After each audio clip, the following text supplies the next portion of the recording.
Time कम है और पढ़ना ज़्यादा है। कम टाइम में अच्छी पढ़ाई कैसे हो सकती है, या तो कम टाइम में पढ़ के रिजल्ट अच्छा कैसे लाएं, ये मन में चल रहा होगा ना कि अब तो टाइम कम है, कैसे से शॉर्टकट कोई मिल जाए जिससे थोड़ा सा अच्छा रिजल्ट आ जाए, कोई पेपर एग्जामिशन हो जाए, है ना। तो देखो वैसे तो शॉर्टकट कुछ है नहीं।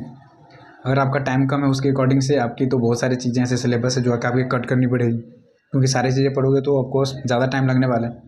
तो आप एक काम कर सकते हो, अभी तक आपकी जितनी प्रिपरेशन हो रखी है उसके अकॉर्डिंग आप क्या कहना, जितने पेपर है, जितना आपने सिलेबस कवर कर लिया है उस चीज़ को आप बार बार प्रैक्टिस करो, क्वेश्चन प्रैक्टिस करो, और टाइम कम है तो आप जो पास्ट ईयर पेपर्स हैं, मॉक टेस्ट वगैरह वो लगा लो।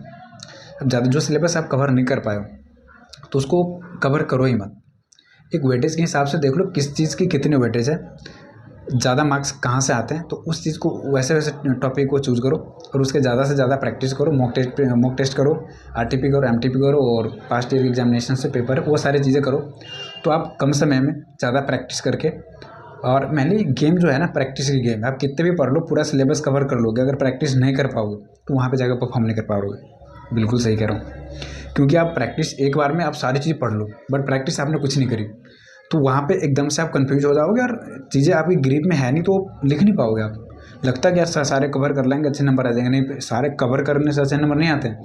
आप जितना ही पढ़े हो उस चीज़ को कितने अच्छे से पढ़े हो, कितने बार पढ़े हो, किस तरीके से प्रैक्टिस आपने क्वेश्चन प्रैक्टिस करी, ये मैटर करता है। तो आप ज़्यादा से ज़्यादा फोकस करो क्वेश्चंस प्रैक्टिस करने पे, ठीक है। जितना क्वेश्चंस आप प्रैक्टिस करोगे, आरटीपी करो, एमटीपी करो, पास्ट ईयर पेपर करो, जितना सिलेबस आपने कवर कर रखा है वो। हाँ, ऐसा ना है कि आपने सिलेबस कवर ही ऐसा ऐसा किया है जिसकी वेटेज ही नहीं है, तो फिर तो बात नहीं बनेगी ना।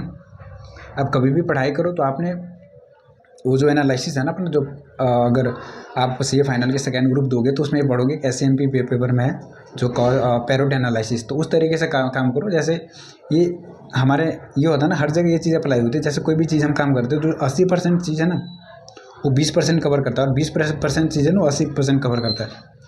तो कुछ हमारे सब ऐसे टॉपिक है जो 20% टॉपिक है लेकिन वो मार्क्स 80% मार्क्स कवर करती है। तो आप उस 20% टॉपिक को चूज़ करो जहाँ से 80% मार्क्स आप ला सकते हो। समझ रहे हो, ये पैरोट एनालिसिस है। इस तरीके से सारे प्रिपरेशंस करो जो जिसके ज़्यादा वेटेज है, जो कि हर अटेम्प्ट में पूछा ही जाता है, वैसे टॉपिक को चूज़ करो, कंसेप्ट करो और प्रैक्टिस करो। और देखना आपको जितने सिलेबस जितना तैयार है, जितना सिलेबस आपने कवर कर लिया उसमें आपको अच्छे नंबर आ जाएंगे। तो कम टाइम, इसके लिए ऐसे कर सकते हो आप, ठीक है। बाकी और कोई दिक्कत होगा तो आप कमेंट करना, मैं आपको बताऊँगा, ठीक है।